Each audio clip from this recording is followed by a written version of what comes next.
नरोत्तमं देवीं सरस्वतीं व्यासं ततो जयमुदीरये।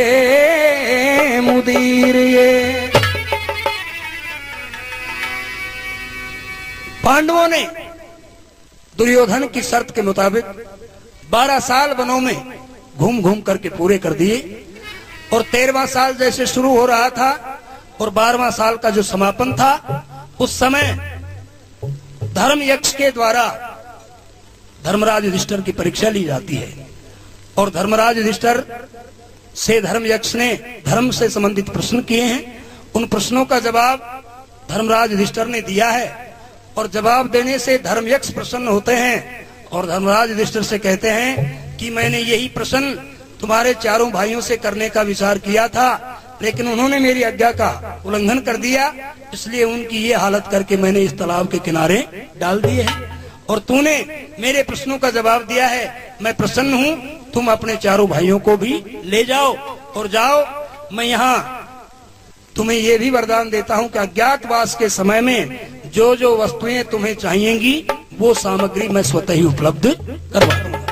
सज्जनों, धर्म यक्ष के द्वारा ऐसा वरदान मिलने पर और इधर महर्षि धौम्य को साथ में लेकर के पांडव विराट नगर की तरफ जा रहे थे। विराट नगर में पहुंचने से पहले ही धौम्य ऋषि कहते हैं कि हे धर्मराज, इस तरह से मैं तुम्हारा नाम और काम बताता हूँ और तुम्हें किस तरह से रहना है और किस तरह से अपना अज्ञातवास पूरा करना है। यहाँ से ये धर्म किस्सा चालू हो रहा है। एक बार श्रद्धा करके जयकारा लगाएंगे। बोले श्री कृष्ण कन्हैया लाल की जय हो।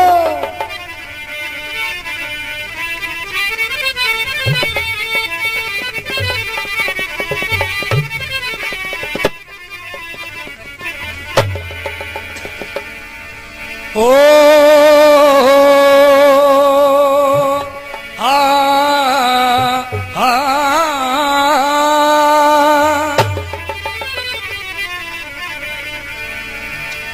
धौम ऋषि कह रहे थे, नो बोला रे धर्मराज अंदाज राखे तेरे तनयो बखत बितानी होगी।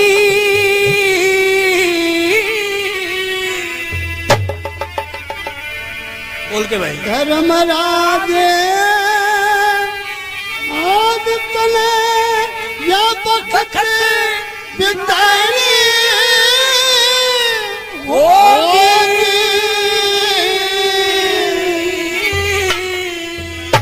धर्मराज अंदाज राखते ने बख्त बितानी होगी, क्योंकि यो सतपुरुषों की सत्कर्मों से फिर अमर कहानी होगी। सतपुरुषों की सत्कर्मों से अमर कहानी होगी, अमर कहानी होगी।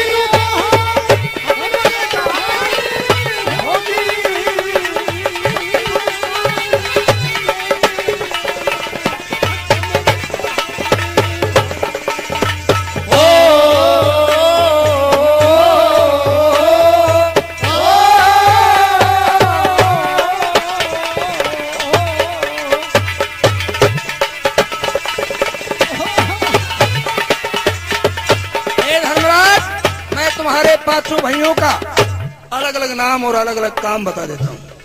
इधर से ये 50 रुपए श्रीमान शीश राम जी मणकस आपकी तरफ से धर्म कथा में दिए जाते हैं। बार बार धन्यवाद। नु बोला एक साल और एक साल अज्ञातवास का लिए प्रेम से काट मत्स्य नगर बसता यहाँ पर जिसे कहते नगर विराट। अचू भाई संग द्रौपदी लो जाल जिगर की डाट, क्योंकि मनमोहन घनश्याम तुम्हारे ये संकट लेंगे।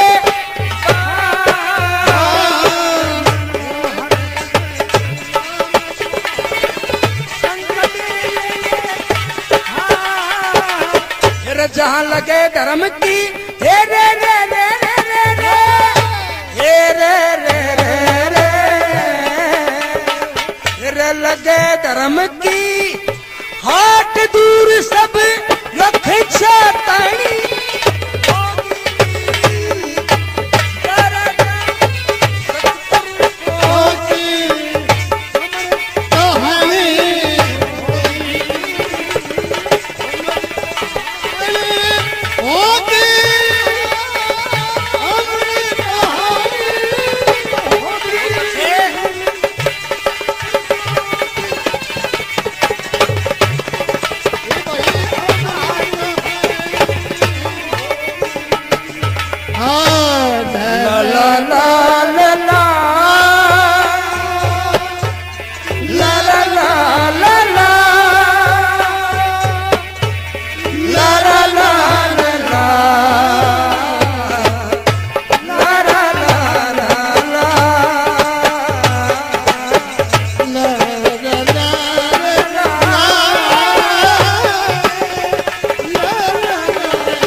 से रास्ते में व्यास मुनि के द्वारा भी इशारा हुआ है और वही बात धौम्य ऋषि भी कहते हैं कि धर्मराज कंक नाम से धर्मराज तुम जा मंत्री बन जाओ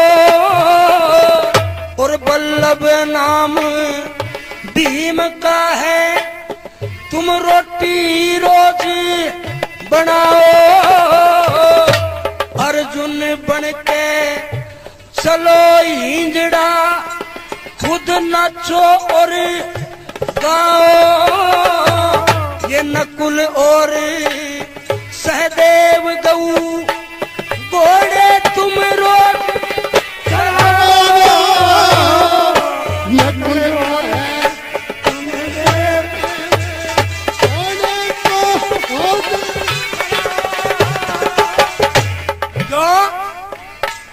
रे पंचाली ने रे रे रे रे रे रे रे रे रे हर राजा की रानी की दासी बनके हरिया द्रौपदी रानी होगी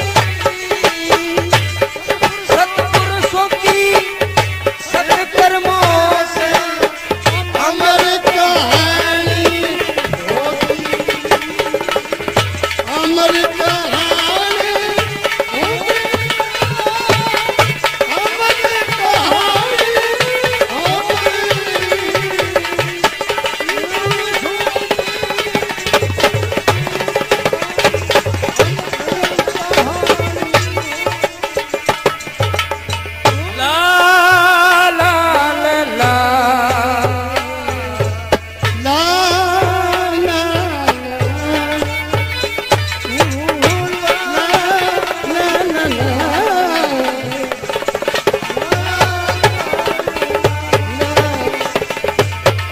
फिर धौम्य ऋषि यूं कहने लगे कि सारी दुनिया ये रे सारी दुनिया जाने से तुम कुंती सुत बलकार अर्जुन और भीम बली ने यो जाने सब संसार और नहीं छुपाए छुप सकती हरियो पल चली नार पर करवा दे पहचान तुम्हारे ये बच्चों के हथियार करवा दे पहचान तुम्हारे बच्चों के हथियार समी वृक्ष पे वस्त्र टांग के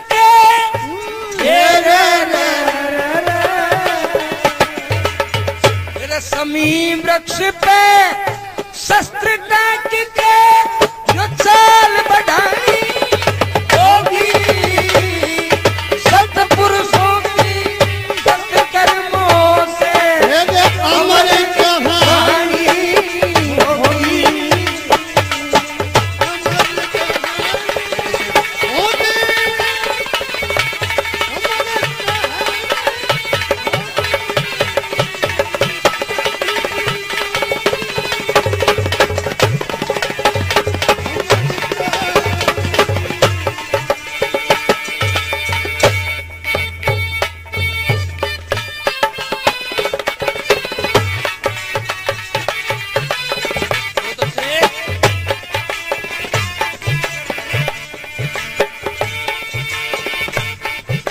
ऐसे धोम ऋषि ने कही सही, वही धर्म राज ने धर लिया ध्यान। और पचू भाई संग द्रौपदी और याद किया कृष्ण भगवान। भीमसेन को सौंप दिया था एक करने का काम महान। पक्षों के हथियार दे दिए और रखने का सुंदर स्थान।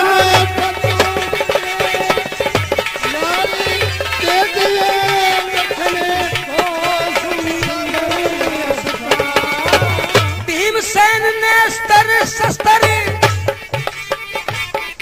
हाँ भीमसेन ने अस्त्र शस्त्र पेड़ पे टकाया है। महाभारत में लेख देख समी वृक्ष बतलाया है। फिर सुरक्षा करने का जिम्मा भीम ने उठाया है और एक मुर्दे को खींच के और शमशानों से लाया है।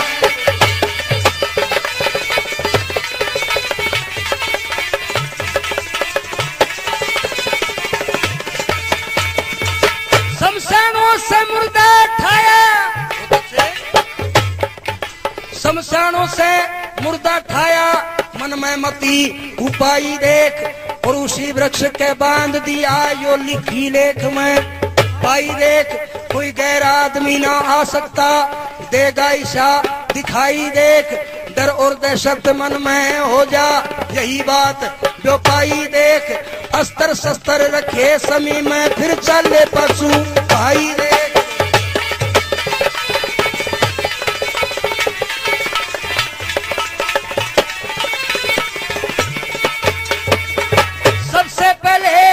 धर्मराज कह मन में मता उपाऊंगा और राजा के दरबार पहुंच गया। शीश को झुकाऊंगा और करी थी प्रणाम न बोला, मैं कुछ कहना चाहूंगा।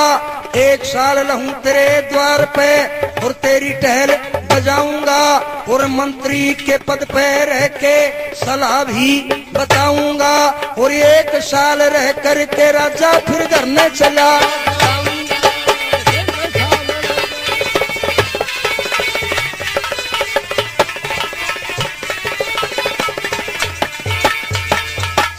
पहले धर्मराज युधिष्ठिर राजा विराट के दरबार में प्रवेश करता है और जैसा यक्ष ने कहा था कि कंक नाम से धर्मराज तुम जा मंत्री बन जाओ। धर्मराज युधिष्ठिर ब्राह्मण का वेश बना करके और राजा विराट के दरबार में पहुंचते हैं, नमस्कार करते हैं। राजा ने भी ब्राह्मण समझ करके धन्यवाद और सत्कार किया।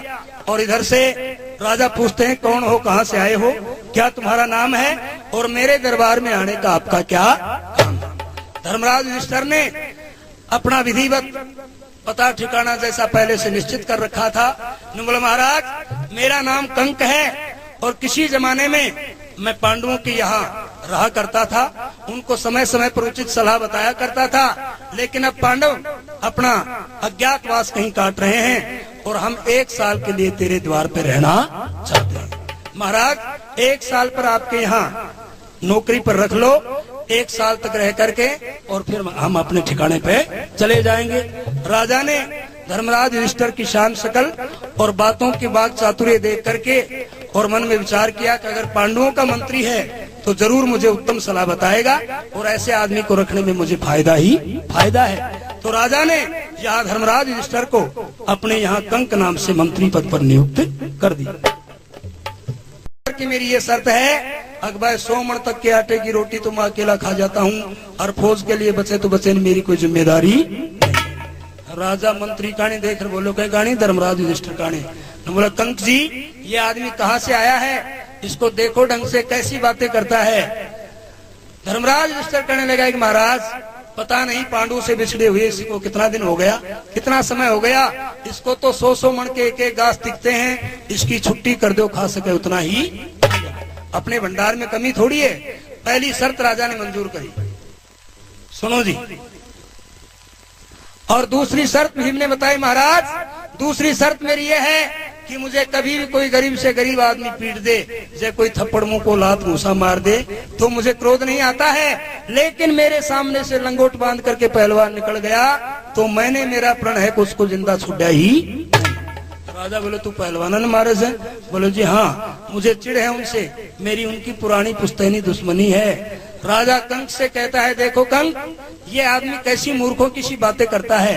अरे मेरे शहर में ऐसे ऐसे पहलवान हैं जिनके सामने मर्द नाम से कोई हाथ मिलाने वाला नहीं है, तो या कैसे मैं पहलवाना ने मारू छू, या कहते कोई 11-21 की कुश्ती करे मेड़ा खेड़ा में मायने, इसको वही याद है, इसको ढंग से देखो या कोई चोमू कहानी से तुना एडो से।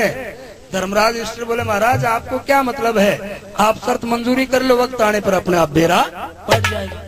दोनों शर्त मंजूर करी। तीसरी शर्त ये है, अगर तेरे कोई खूंखार आदमी हाथी कभी बिरज जाए, कोई हाथी घोड़ा ऐसा जानवर जो काबू में ना आवे, तो वह भी मुंह समला जी दूं, कोई इलाज भी मैं करूंगा। धर्मराज युधिष्ठिर के सामने भीम ने इस तरह की बातें करी। धर्मराज इशारे कर रहा था बस अब ज्यादा कहने की जरूरत ही कौन। राजा विराट ने भीम की शर्तें मंजूर कर ली और भीम को कहा कि जाओ 5 नंबर के मैच में तुम्हारी ड्यूटी है, चले जाओ। भीम जाकर के 5 नंबर के मैच में देखता है जहाँ पर 125 पंडित लोग बैठे हुए, मसंद लगा लगा करके कोई आटा गूंद रहा है, कोई चीनी दूध में मिला रहा है, कोई सब्जी काट रहा है, कोई छोंकड़ लगा रहा है। इसी तरह से सब अपने अपने काम में बिजी हो रहे हैं और भीमसेन चारों तरफ देख देख के बड़ा प्रसन्न हो रहा था कि हे वेदव्यास भगवान, हे कृष्ण भगवान, या बहुत ही बढ़िया काम करो, जय की मुझे जरूरत थी वह की मुझे ड्यूटी। क्यों? मैं 12 साल का भूखा था, अब मेरी मनीषा स्वतः पूर्ण हो जाएगी, मेरो हाथ जगन्नाथ मुंह ने कैसड़ा की जरूरत ही कौन। इस तरह का जिक्र करता हुआ भीम आगे बढ़ता है और सामने देखता है एक गैलरी भीम को नजर आती है, एक रास्ता छोटी गली नजर आती है। एक भंडारी से ने बोले भाई ये कहाँ जाती है ये गली? वो भंडारी बोला आप कहाँ से आए हो, पहले आप तो अपना पता ठिकाना बताओ। भीम ने कहा देखो मैं भी आज से राजा के दरबार में ड्यूटी पर लगा हूँ, 5 नंबर के मैच में मैं रसोईया रहूंगा, दोनों टाइमों की रोटी मैं बनाऊंगा और मैनेजर भी मैं रहूंगा और लांगरी भी नहीं। सो मैनेजर खागो सुर चाबी फेंक दी। बोल भाई फौज की तरफ से ओढ़ में आएगा, जूते तेरे पड़ेंगे। भीम बोले ये तो मंजूर है, लेकिन मुझे भंडार तो दिखाओ, कैठे कैठे के सामान भरे से। जब भीम को भंडार दिखाते हैं, कहीं पर घी भरा है, कहीं पर नमक भरा है, कहीं पर आटा भरा है, कहीं पर सूखे मेवे भरे हैं, भीम बड़ा राजी हो गया कि वेदव्यास भगवान, या जो 12 साल को सूखो चरस पड़े से यो अब सतुनाम है। अब तो भीम जब उस दूध वाली गैलरी में आगे बढ़ता है जहाँ 7 पर्चे दूध के चढ़े हुए, जिन पर 2-2 आंगल की मलाई छाई हुई, काजू पिस्ता किशमिश केवड़ा बादाम छुआरा अखरोट दूध में मिले हुए हैं, और भीम का नाकम व खुशबू आवा लगी तो भीम फड़फड़ी। भीम ने फड़फड़ी मारी। एक दूध वाला बोला जी आप कैसे नाक चढ़ाते हो, हमारा दूध खराब है या चीनी खराब है या चीनी मिलाने वाले खराब है, बोलो आपने कैसे नाक चढ़ाया? भीम बोले भाई दूध बहुत बढ़िया प्योर है, चीनी में सल्फर का दाना नहीं, दूध मिलाने वाले सारे यंग मैन है, नौजवान है, पड़मुना हंसी आवस है। आगे जो तुमने छोटे छोटे गिलास धर रखे हैं, इन गिलासों का क्या करते हो? एक दूध वाला बोला ये कोई ठंडाई का भंडार थोड़ी है, ये मिल्क मैस है, गर्म दूध पिया जाता है इन गिलासों में, इसलिए गिलास उसी काम में आते हैं। भीम बोला कौन पीते हैं गर्म दूध? बोला राजा के सिपाही और पहलवान पीते हैं। भीम बोला यार मैंने तो ऐसा सुना है कि राजा के ऐसे ऐसे पहलवान हैं जिनके सामने मर्द नाम से कोई हाथ मिलाने वाला नहीं है, फिर वह आज छोटा छोटा गिलास में दूध पी के पहलवानी करता हूँगा। एक दूध वाला बोला जी आप कितने गिलास पी सकते हो? भीम बोला गिलासों वाला तो कोई लेना देना ही नहीं, और वो जो तुम्हारे पर्चे के पास में बाल्टी रखी है ना, अया की 10, 20, 50 तो मैं ओढ़े मन ही, इसमें मेरा दोष नहीं है। ये कथा इस तरह की हुआ करती है। अब जो दूध वाला मैनेजर था वो भीमसेन ने बोला मूर्ख हो गया क्या तू? एक बाल्टी 20 किलो की है और 10, 20, 50 यानी 80 बाल्टी होगी, 40 मन दूध हो गया, इतना दूध नहीं पिया तो? भीम बोला अगर मैं इतना दूध नहीं पीऊं तो 7 पर्चों पर 28 आदमी तुम खड़े हो, एक पर्चे पर 4 आदमी है, और 125 आदमी चून गूंदने वाले 153 जने, अगर मैं दूध नहीं पीऊं तो मेरी शर्त टिकवा ले, तेरे इस कागज पे अंगूठा टिकवा ले, और अगर मैं शर्त में हार जाऊं तो मुझे ठा करके जुगती भट्टी में डाल दे। तो मैनेजर ने भीम से शर्त पर अंगूठा टिकवाया।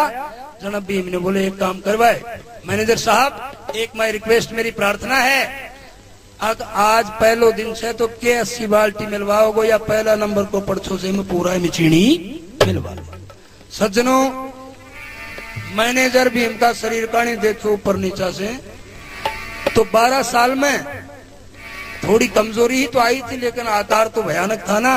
मैनेजर विचार करोगे चाहे कि सामने ज्यादा आपार अब भी करांगा तो या और की इलाज भी कर दो। तो इधर से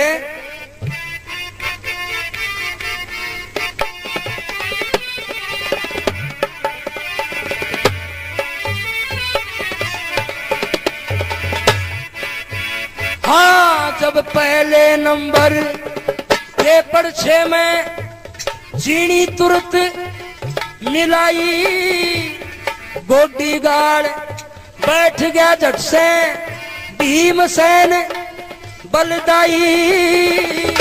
12 साल के बाद चाल के जो घड़ी खुशी की आई, मार के ठोडी खींच गया और खाली करी चढ़ाई।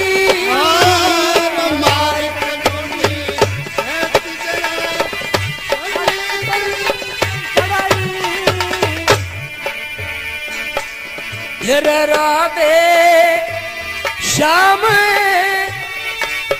कविताई करके हेरे रे रे